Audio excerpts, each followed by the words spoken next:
Oh, paano ba yan? Pasko na naman. Alam niyo ba, mga kapuso, na isang magandang tipid tip kapag ka nag-Christmas shopping kayo, ay yung maagang pamimili para hindi isang bagsakan yung gastos tuwing magpapasko.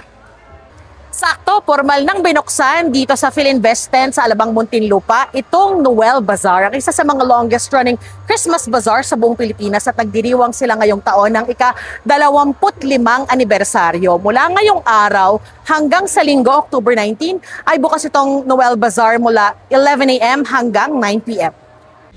Samot-sari ang mga mabibili rito.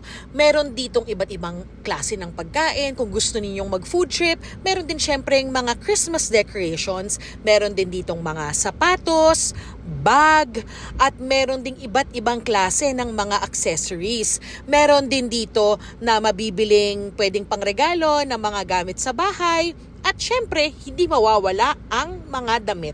Bukod dyan, meron din ditong booth yung GMA Kapuso Foundation kung saan sa halagang 250 pesos ay pwede kang mag-donate ng isang set ng school supplies na ibibigay sa mga batang nangangailangan. Pero alam nyo ba na hindi lang tungkol sa Christmas shopping itong Noel Bazaar dahil pati nakita nito ay napupunta sa GMA Kapuso Foundation na nakatutok ngayon sa pagtulong sa mga kababayan nating nasalanta ng iba't ibang kalamidad.